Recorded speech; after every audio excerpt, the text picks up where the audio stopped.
playing with these dies, you can do all kinds of things. It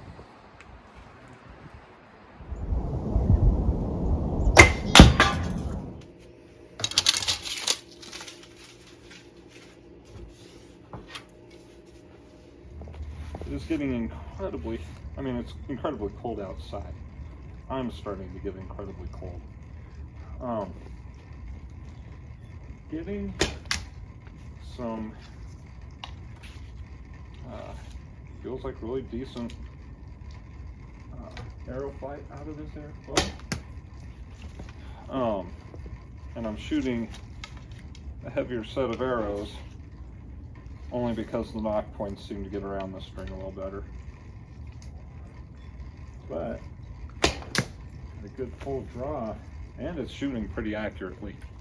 So having put several shots through her at this point, to the point where my pinky is numb right here and my ears are starting to hurt, I am going to take it back into the shop and make sure that we don't have any changes going on with tiller, and we may start sanding and finishing this guy up.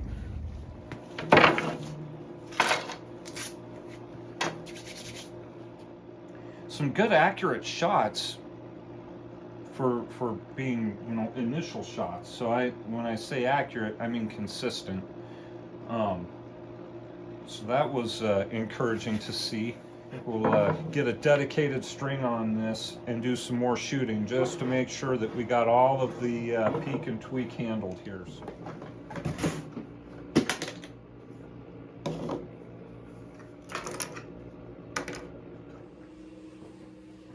Alright, we've been letting the string stretch pretty good for a while here. I've had it unstrung, of course, here and there, but not picking up a whole lot more stretch. Did some work on the tips to kind of round them out and take a lot of that twisted appearance out, at least. The limbs are traveling straight, but there was some twist going on, so by easing over the edges really kind of masks that whole thing. I am going to go ahead now and take it out and do a couple more shots.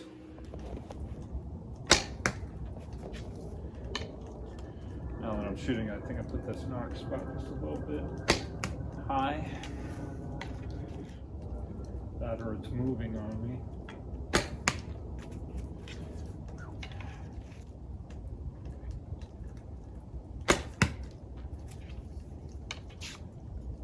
Here. Oh. All right.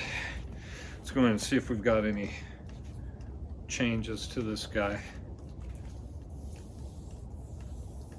Not feeling anything lifting on the back there.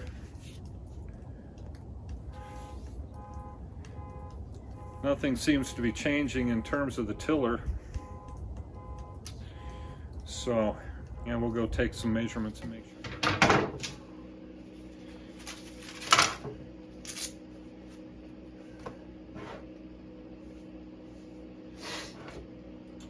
Let's see here.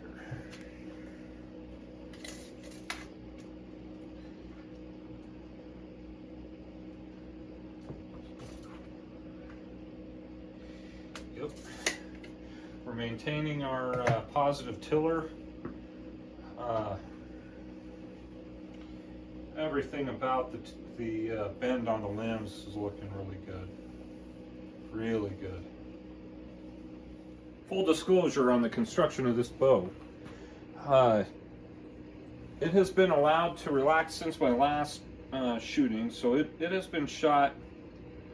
It's not a ton of times, guys. Probably in the neighborhood of 50 times. So it's not completely shot in just yet, but it's shot enough times to know how it's going to behave in terms of hand shock and accuracy and etc. Right? And this top limb is taking 7/8 of an inch of set on that top limb. Bottom limb's taking 3/4 of an inch of set. All right, that's a fair amount of set to take. Set being synonymous with string follow in this instance because it was basically, well, bored flat when we got going. You know, almost an inch of string follow is not, it's not a bad deal. It's not a deal breaker. And as a matter of fact, it generally makes for a very stable and smooth shooting bow, which is how this feels out there when I am shooting it. Especially since I've taken the extra mass off at the tips here. So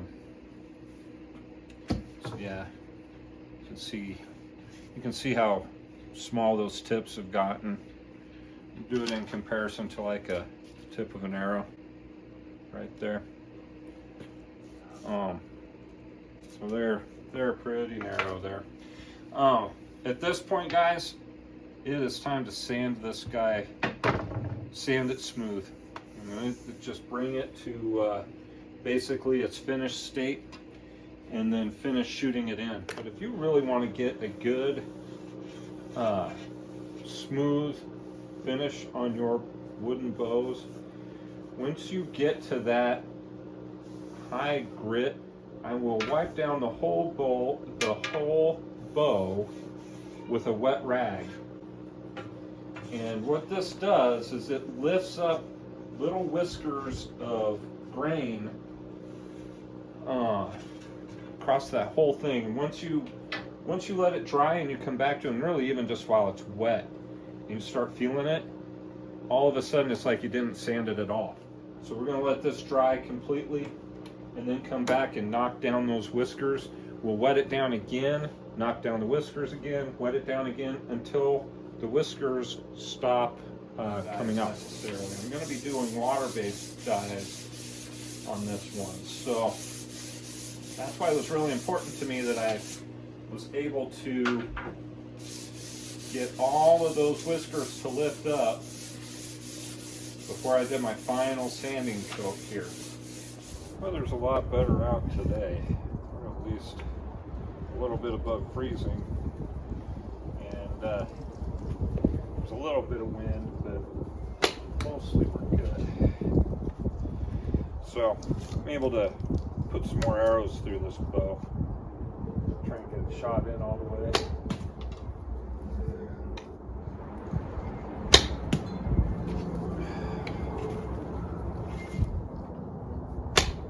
Once we're done shooting this bow in, we'll put a very last sanding coat on it after we make sure that it's not doing anything it shouldn't be doing, and then get it stained up.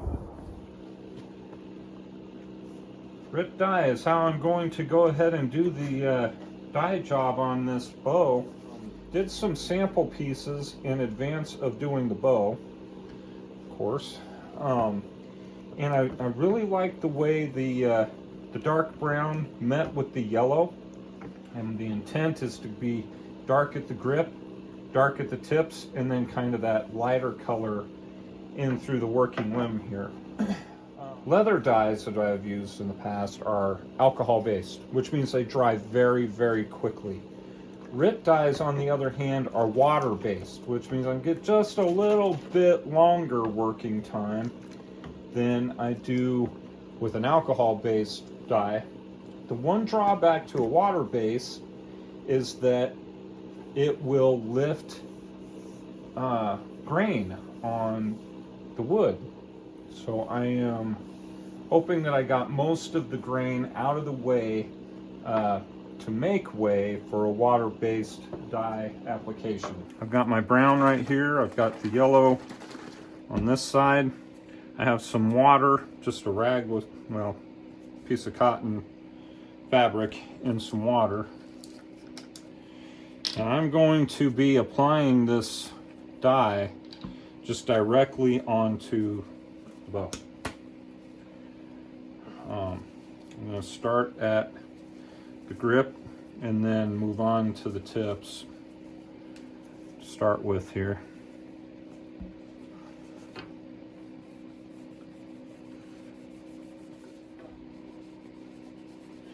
See, I'll just be at the extreme portion of the tip here.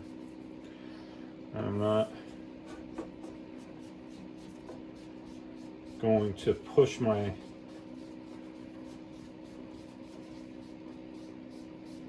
luck going into the main sections of the limb.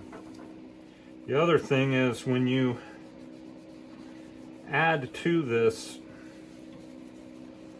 you're just reconstituting the already applied dye, because water is the carrier.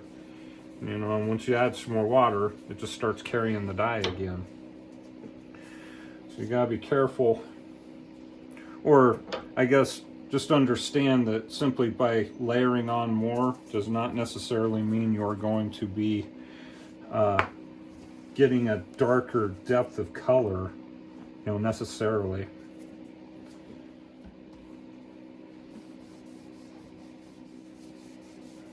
And we're affording an awful lot of room to this yellow color. And there's a reason for that. Once we get this dye mingling with the brown dye, like, you can't go back, you're spoiling the color. And this is actually going exactly the way I want it to. Really rich and dark out at the very tip, and then pulling out a little as we approach the middle of the limb there. All right, so I am about ready to spoil at least this section of my yellow here, and we're going to work this limb in particular. There we go. Just really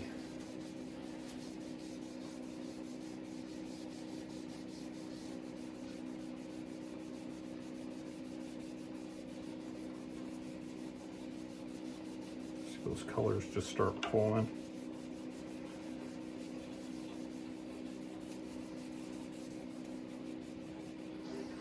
It's the light color that you want to pull from.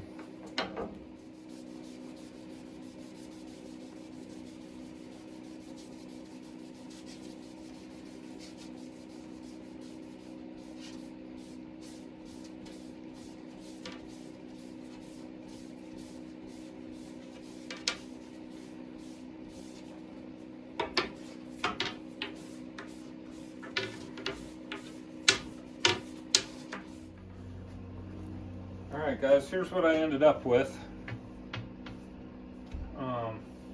Pretty close to what I was hoping for. Real deep saturated dark tips fading into very light mid limbs, and then back into pretty dark grip area here. I suppose could run a smaller light area right in through here and kind of accentuate the dark a little more, but you know, playing with these dyes, you can do all kinds of things. Like, I could get back after it again, and then as a matter of fact, I did come back to it and pulled the dark further up into the limb.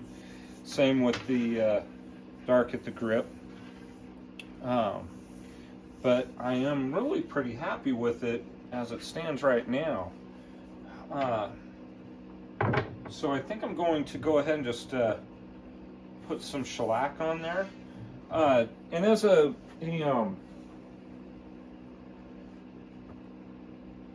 as just a reference, like, this is just a plain wet rag. It pulled up dye simply because the water was, reconstituting it. But I kind of have like a bit of a hard line on this spot right here, and just with some water right there eases that up. The water actually drags the dye around, and that's what I did with a lot of it.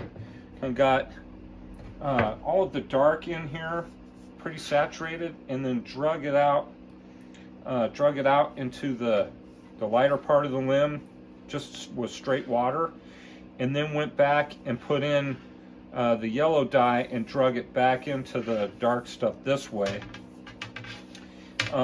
to finish the fade. So that's how I did that. I'm going to be putting a very light coat of shellac, initial coat of shellac down. I did some test pieces and they seem to be all right, but you know, I just worry sometimes. I'm not getting much in the way of any dye transfer onto this rag, so I think I may be okay.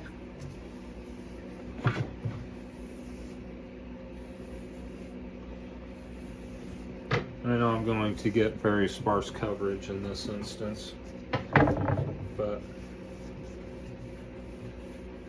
the idea is to put it down just so quickly that it basically dries on contact. That's kind of my intent here. Really like the way this sunburst turned out, or the, I don't know what you want to call it, an amber burst, or I think I've heard it called like tobacco burst or what have you. The finish though looks really good. As I doubled over the seam line and then put a real heavy stitch on there. I don't know if you guys can see that. There we go.